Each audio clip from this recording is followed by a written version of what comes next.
Welcome to Frontline. In this video, I'm going to show you how to create a use of force report and send it up the chain of command for approval within our Pro Standards tracker.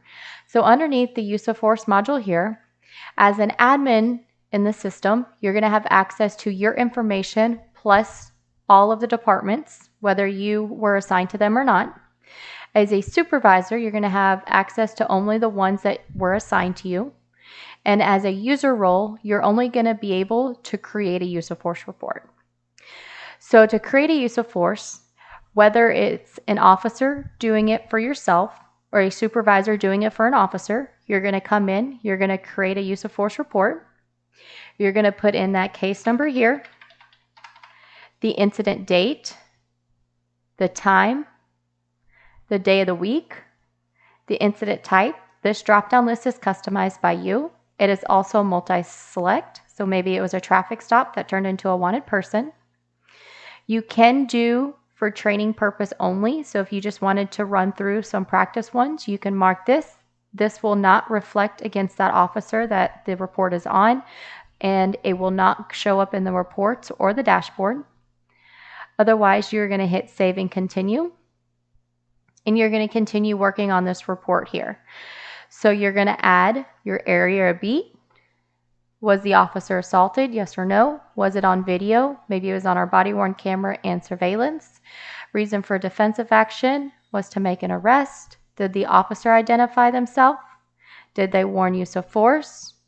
You're going to put in the address or the location of this incident. You're going to choose the incident conditions. So maybe it was outdoor, weather, it was cold and raining. Surface, it was on pavement. Noise, it was traffic. Lighting, it was dark. Just know all these drop-down fields that you see in this report are all customized by you in the back end. You're then going to finish adding in the officer info here. So the officer info is auto-populated in for who you're logged in as. So if you're the officer doing it for yourself, all the information is already filled in. If you are a supervisor doing it for another officer, you're just going to simply change the officer, select whoever you need to do the report on, and then hit change, and it'll fill in their information for you. The only thing you're going to have to add is their build, the officer status, clothing.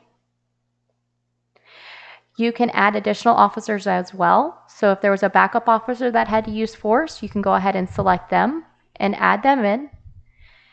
This is not doing a report for this officer. This is just letting the chain of command know on your report that there was a backup officer within your department that had to use force.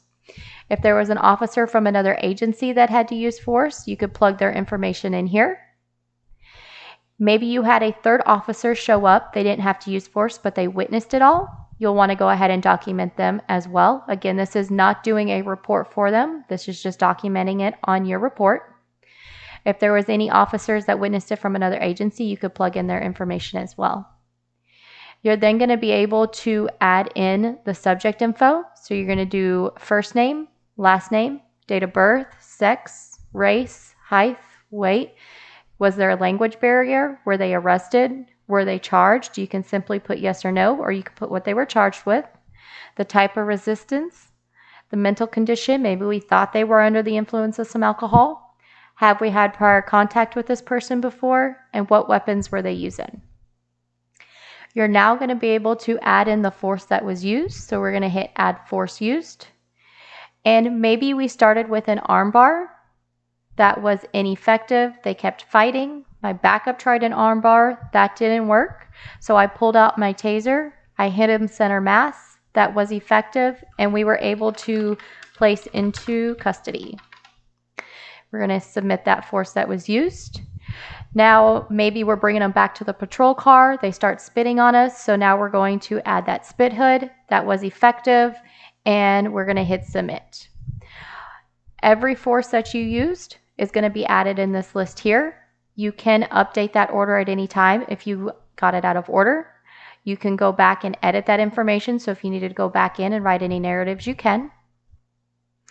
If you are a department that tracks show of force as well, you can track that in here as well. So you would just add force used. So maybe I did pull out my taser I didn't have to use it, so it was no contact occurred. It was just show of force of a taser.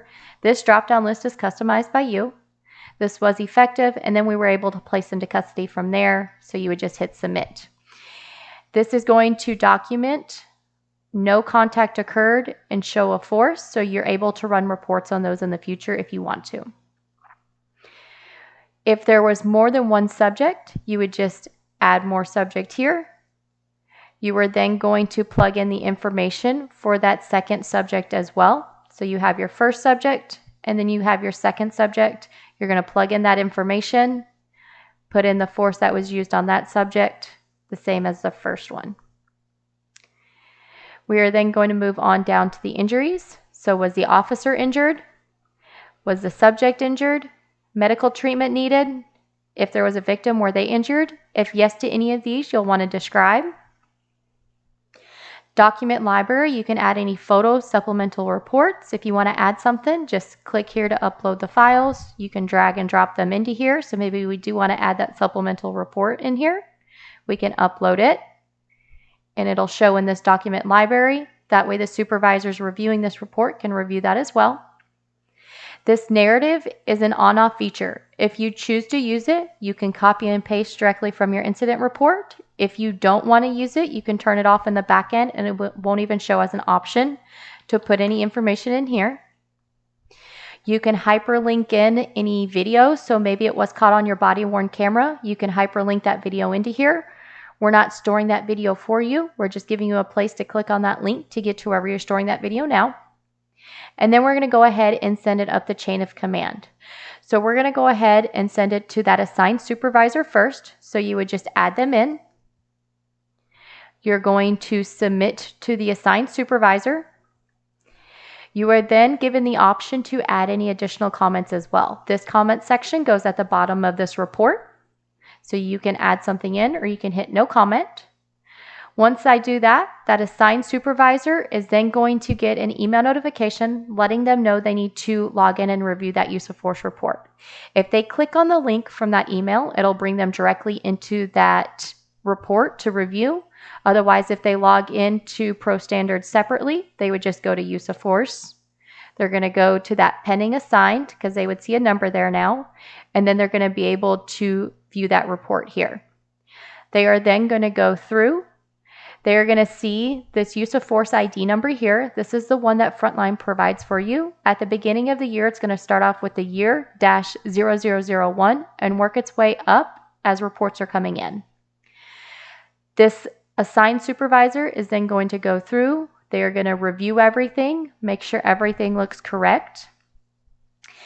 When they get down to the bottom, they're going to have two options. They can either send it up the chain of command, or they can request a change. Maybe they notice something was incorrect and they want to send it back to the officer to correct it.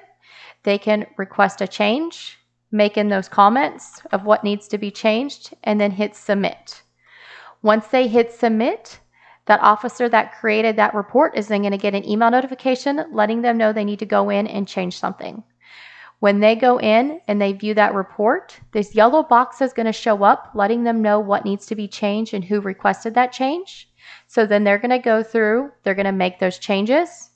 They are going to go back down to the bottom of this report and send it back up the chain of command for them to review it.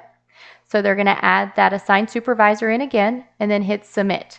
Once they hit submit the second time, that yellow box disappears. We do not keep track or audit how many times a request has been changed on a report. So now that assigned supervisor is then going to get another email notification letting them know it's ready to be reviewed. They would log in, they would review it, make sure everything was changed. They are then going to go down to the bottom, and then they can send it up the chain of command now to that reviewing supervisor as well. So they would add in that reviewing supervisor here, and they're going to be able to sign off as the assigned supervisor. You can have multiple people in each of these sections. So if you wanted 3 reviewing supervisors and an approved by, or 4 assigned supervisors, however many that you want, you can. If it needs to be you for all 3, you can do that as well, as long as you are given those permissions. So then we're going to go to the bottom. We're going to hit submit to the reviewing supervisor.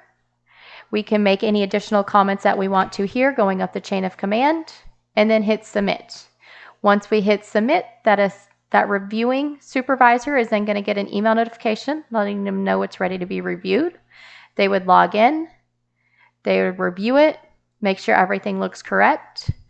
Again, they can either send it up the chain of command or they can request a change. Just know if the assigned supervisor, reviewing supervisor, or the approved by request a change, it has to go back down to whoever created this report to make those changes and then send it back up the chain of command. None of these can make any changes on this report, only the person who created that report. At the bottom here, you'll see those additional comments that were made. So now the reviewing supervisor is then going to be able to send it up the chain of command to the approved by. The approved by is going to be whoever is going to assign discipline for your department. You get to choose that in the manage section. So we're going to go ahead and select that approved by person. I'm going to sign off as the reviewing supervisor. We are then going to submit to the approval. Make any additional comments if you want here, otherwise hit no comment. That approved by person is then going to get an email where they're going to be able to log in, and they're going to review this report as well. Once they get down to the bottom, there are going to be a couple of things that they're going to have to add in before moving on. If they notice something was wrong, again, they have the ability to request that change, send it back to that officer, and then send it back up the chain of command for approval. Otherwise, if everything looks correct, they are then going to assign a resolution type and an action taken. So maybe this was not justified and an investigation needs to occur. That's when it would do so in the complaint section. These drop-down fields are customized by you in the back end. Or maybe it was justified and no action was needed. So the approved by person is then going to sign off on it. They are going to be able to save it and then disposition it out. Make any final comments if they want to, otherwise hit no comment. And this just went from an open use of force report to a completed one where you can come back and view those at any time.